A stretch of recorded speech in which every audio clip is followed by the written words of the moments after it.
Know which camera to look at. Welcome to Book Talk. I'm Winston. I like to read good books, and you should too. I am with Dave Baumann, or is it, I always get this wrong, Baumann? I want to say Baumann. Baumann. Baumann. Mm-hmm. All right, I'm going to just start that one over then. I did this to Brian Fian. Poor guy. I pronounced his name 6 different ways before he finally took mercy on me. Welcome to Book Talk. I'm Winston. I like to read good books, and you should too. I'm with David Baumann, one of the creators of the Starman Saga, and we're going to talk a little bit about how that all came about. And of course, the Starman Saga, starmansaga.com, ding. And then we've got the first 3 books here, Mutiny on Mars, The Runaway Asteroid, and Journey to the Farthest Planet. The Starman Saga is the story of a group of elite astronauts in a setting inspired by 1960s series science fiction. And they get to save the universe, and we get to read about it. So, David, thank you for having me, and thank you so much for your generous time and for, just for writing these books and for letting me help you get these back in print. It's still something I'm really excited about doing. Good. Well, so are we. So I want to hear about how this all started. How did you meet Mike and John? Because Mike Dodd and John Cooper, Michael D. Cooper, Mike Dodd, David Baumann, and John Cooper form the Michael D. Cooper that gets the author credit. So how did you meet Mike and John? Yeah, well, like so many things, it happened online. I've been collecting old-fashioned series books for a long time. You can see the bulk of my collection right behind me here. And in 1998, I started looking at the old Tom Swift Jr. books I grew up with and did an online search, found a really good website, which is run by John Cooper, though the name wasn't obvious at the time, and I wrote to commend him on it. And he said, "Have you ever heard of the Dig Allen books?" I said, "No." He said, "Well, here's a little subset of my website. It's all about those." And so I got those. They're behind me now, right about there. And there were 6 of them that came out about 1960. And John said, somebody else just found my website, the son of the author of the Dig Allen books, and another fan named Mike Dodd, who really liked Dig Allen, said it was the first thing he searched for when he got online. And we'd like to write the 7th Dig Allen book. He said, I can write stories, come up with stories, and Mike has really terrific ideas, but we don't have a writer. And I said, well, I could do that. I'm a writer. And in my mind, I said, this could keep me going for 10 years. And it pretty much did. And so the 3 of us got together. One was the plotter. I was the actual writer of the words. And Mike had all kinds of wonderful out-of-the-box ideas. John and I are sort of mainline kind of people. And Mike is just a wonderful guy for coming in with ideas. I mean, look at our work. John is a computer technician. Right. I am a retired now pastor. Mike, a Zeppelin builder. Yeah.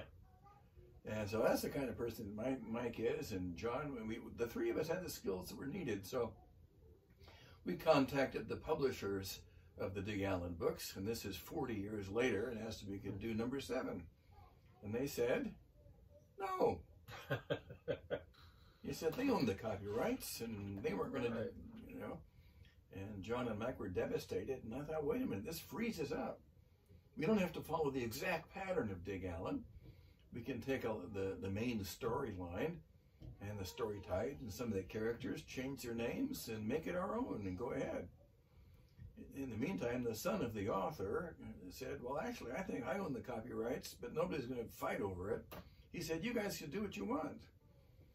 And so we went off with it. That was 1998. That's 25 years ago now. And We put together the first book, which is only intended to be a standalone, not real serious, just kind of fun, semi-pulp, juvenile type, 1960s style, fun story. So we did that. And that would be, the first book was Assault on Mars at the time. Mars, yes. And that's the one that became Mutiny on Mars. Yes. Okay. Yeah. John titled it Mutiny on Mars at first, and I read through it, and I said, Assault on Mars might be more accurate to the title, because we had this limited vision at the time. And so I wrote it and typed it up. It took about 3 months, I think. This is the spring of 2000. We'd done a lot of preliminary work before that, and wanted to get them printed. This was before print-on-demand companies and so forth. And I knew a friend in Tucson who was a printer, and he said he'd print them for us. And we thought, well, how many should we make? John said, maybe 20. Maybe 20? Sure. 20. You know, our family might want some out of a courtesy, maybe a couple of other people, and 20. And our printer in Tucson said, make it 500. It's all the same to me. You know, whatever doesn't sell, you just recycle. So we said, oh, well, okay, fine. So we had 500 copies made, and we let people in the fan base of the series books know about it. And much to our surprise, we had to half-fasten our seatbelts. I think within 2 weeks, we'd sold 100 copies, and they just kept going. Whoa. They all had to be hand-bound. I went to Tucson, and my friend, and I picked up all this stuff. And he and I bound 100 of them, and it's a big job. It takes about 1 hour per book to hand bind one. Wow. And I trained a bunch of the college students at my church to bind. We had a couple of binding parties. Come over Saturday afternoon and do an assembly line. And eventually, after a while, all 500 were bound. Anytime you can pay your workforce in pizza, that's a good deal. And I gave them a free book. And even more than that, I made some of them characters in the book. Excellent. That was good enough for them.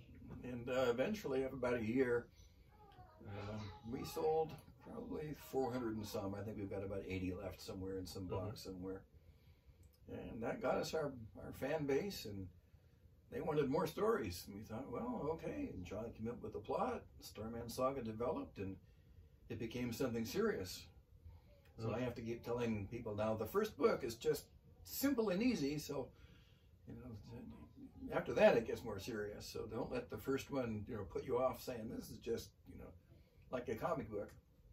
It got pretty serious. In fact, we rewrote it later. This one was called Mutiny on Mars. Got it, the original title, and took it from there. All right. So the book finally ended up, or the series finally, you guys wrote until 2005? Right. And you completed how many original novels in the original series? There were 8 original novels. One was a 7-part serial that we turned into a 9th novel. And that began to be outside the canon. It was just for fun. But then we had a better idea and rewrote that one and fit it into the overall story. Okay. And after 5 years, we had purposely left a number of items unresolved because life is like that. Right. And after another 5 years, John came up with the idea of another book to close everything off. And that took us a couple of false starts. But finally, I remember sitting down in September of 2010, and in 6 months it came out. It was finished, and I think it's one of our best books. It's Master of Shadows. Right. And that one really closed it off. So we called that one the sequel to the last Starman book. So there are now 10. Right, in the original series. Right, plus a number of short stories. 13, I think, that people asked for. What about this? What about that? And it wasn't important enough to work into the overall main storyline, but they were little areas we could write a story about to tell a bit more about an event or a person or something significant that you can look at as you're driving through, so to speak. Right. So they became an important part of the overall saga, but one can get through it without reading any of the short series at all. Right. And so I discovered the series in 2007 when you had LibriVox talent Roy Trumbull was reading some of the books for you, because the audiobook versions that had been done before by Americana were kind of scattered. They weren't really readily available, and I believe the first two were abridged, or at least the first one was abridged. There were 6 of them that we contracted with, and 4 of them were abridged. The Lost Race of Mars is unabridged, and Paradox Lost, which was shorter, was unabridged. Well, I found Roy Trumbull's unabridged reading of The Runaway Asteroid. I brought the original printing of The Runaway Asteroid there to see. And, you know, I really loved the book. I said, oh, this is fantastic. Are there more? Oh, yeah, there's more. So I went to the website that you guys had set up. I'm like, oh, good, they're on Kindle. I love Kindle. So I went to Amazon, I put them all on my Kindle, and I forgot about it. I forgot about them. Like you said, life happens. Yeah. So in 2021, I'm scrolling through my Kindle and I see these books. I'm like, oh yeah, I wanted to read these. So I started reading them again, and it was awesome. It was fantastic. And that's when I emailed you and I said, hey, these are great books, and they're hard to find online now. And you know, I see there's some, you know, we got some technology issues that have crept up over the years. Hey, you know, I'm a huge fan. I want to help you fix these. And you guys basically said, well, you know, Starman was fun, but we're done. We put out some collected editions, so everything's available, and we're just kind of done. It's like, no. I want my friends and family to read these. I want everybody to read these books. And I don't remember, I think it was John who said on a phone call to me, he said, well, how much work do you want to do? And yeah, so it turned out I wanted to do a lot of work. But I still feel that way. These are fantastic books. I think there's an important message here. I think the journey to getting them created is really exciting, and I think you guys have done something unique, and I still want everybody to read these books. So we worked out a plan to go through, because in 2016, I believe, you had done a walkthrough, you'd done some revisions to the story. John had read it for the first time straight through, and he came up with a long list of glitches, some small and some big. Handed me the list, and I rewrote the whole thing. Took about a year and a half. Oh goodness, that's a massive editing job. Yeah. And now you're doing it for a third time, so it's a third version. Each one seems to be an improvement. Well, art, I don't know if it's each one, I think, has its own flavor. You know, each version has its own flavor and its own redeeming qualities. But art can evolve.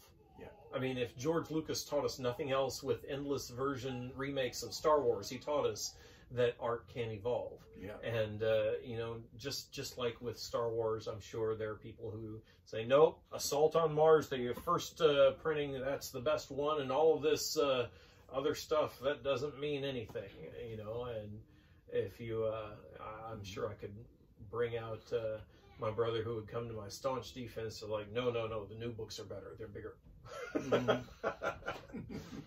And they are a little bit bigger. The new versions are done in the 6x9 format. The original printings, you guys did these in the digest size. This is actually a little smaller than digest. They were meant to be the same size as the traditional series books. Right, like Tom Swift and Nancy Drew. Because that was our original goal, was to add to that genre. Right, and those books themselves were sized that way. I found this really fascinating, not because of any industry standard in the printing industry, but because that was the size of most library bookshelves in the children's section at that time. So Stratemeyer wanted the books to be able to fit alongside other books. Good. So I thought that was really fascinating. Yeah. So all of that to say, where you did the revision in 2016, and put out your giant omnibus editions, and those are the ones that I've been working with. Again, do another line edit through. We've gone through again to tighten things up again and bring some of the things up to date for the audience that is reading them now, 21 years later, 22, 23. 20 plus years later, you know, the language has evolved, what the readers understand has evolved, and we're marketing to a little bit different audience. So again, it's a third version, but it's, again, they're all fantastic. Are you changing some of the dates of things? For example, in the first one, Assault on Mars, we had the first Mars landing, I think, in 2012. Yes, 2012 or 2014, something like that. Something like that. And that was done on purpose to make it contemporary. But now we're in 2023, and now it's... You know, no, absolutely not. My goal in doing the line edit is to change as little as possible. Of course, my friends know how I feel about grammar, so unfortunately, you... The grammar gets you know, some work, and the sentence construction kind of gets tightened up, so I feel like it flows a little more easily in spots. But mostly what I am looking for are things that were missed before, you know, inconsistencies in that, or things that may not play very well in a modern audience that is not familiar with the culture of the 60s, the science fiction culture of the 60s in particular. And that includes, you know, some of the characters got a name swap.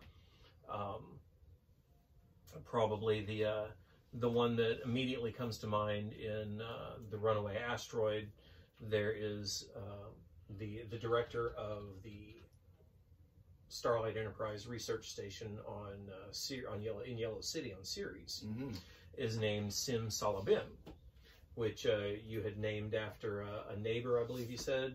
Yes. And that because that was his stage name, right? That you'd said, and you know, I'm reading that through, and I'm thinking, oh, you know, everybody loves a good Johnny Quest reference, but we're really wanting to make this one more for an adult audience that teenagers and young adults will still be able to read. So I'm like, okay, everybody loves a good Johnny Quest reference, and Sim Salabim has a great history in, you know, stage and theater production, but it's not actually a name. It's not really an Indian name. It has no provenance. So you know, he got a new name. There are things like that. Some of the books were like book 4, which conveniently I don't have in front of me, is it's over there. Was that's fine. It was a little bit shorter than the others, and so where possible, I went in and fleshed out some of the descriptions a little bit, or worked with the typesetting and paragraph to make that a little bit longer, so that the books would have a uniform print size. And like with The Lost Race of Mars, which then became A Kingdom in Twilight, and then finally in 2016 became The Treasures of Darkness. And I discussed this with, you know, the team before we went quite that far. I'm doing my line edit on the book, and I get halfway through, and I'm like, okay, I'm exhausted. I feel like I should be at the end of I feel like I should be at the end of a book, but I'm only halfway through.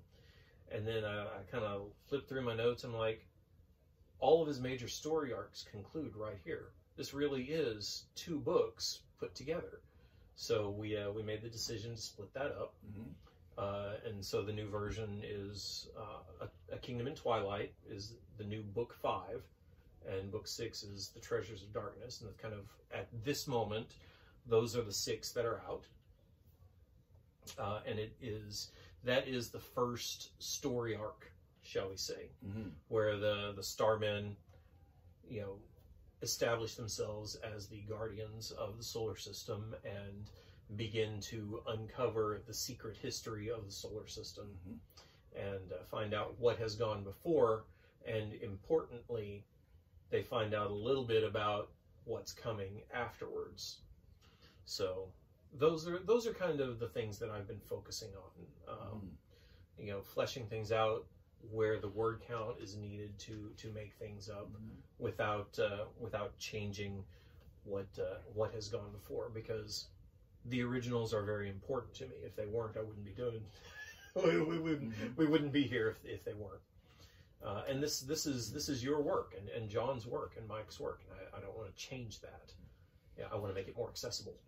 John, we had a number of people that would help us over the years with editing or ideas and stuff, and they were kind of helpers and assistants. But the three of us, John and Mike and I, were still in contact now and then, and have agreed that Winston Crutchfield is the fourth Starman team member, the real one.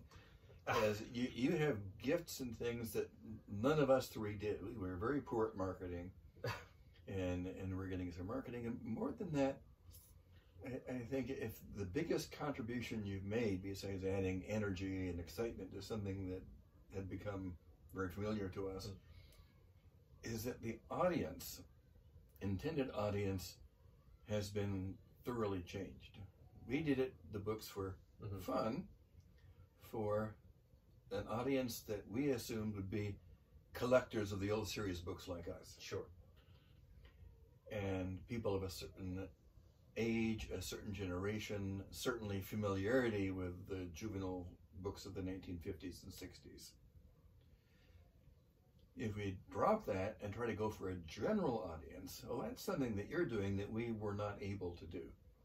And if you can do that and change as little as we can get by with, as you can say, then you're the ideal partner that is making new something that was already there in its own time was popular with the audience for which it was named. And so this is something I find very exciting. I think I posted that on the Facebook page a great deal. This is really great to have all this stuff made new. Well, David, you're very generous to say that. Thank you very much. It's the responsibility of preserving, you know, your original vision is not lost. Is not lost on me. That's very important to me. So I think what we're going to do, we're going to take a break. That's kind of where the Starman saga came from, and how we've gotten to where we are now. But stay tuned. We're going to get another. Oh, we have some commentary from the cat. But stay tuned. We're going to talk a little bit more about some of the Starman stories. In the meantime, you know what your assignment is. Find a good book. Here's one. This is a good book. Find a good book and read it. Check out all of the books can be found at starmansaga.com. And of course, you can find Diane Detzer's Intergalactic League at dianedetzer.com for stories that were actually written in sci-fi that was actually written in the 60s, now available in print again for the first time in a very long time. And of course, you follow your own, follow the Book Talk blog, write your own books, and find all the books that we've talked about today at readwriterelease.com. When you're done with all of that, come on right back here, because there's more Book Talk yet to come.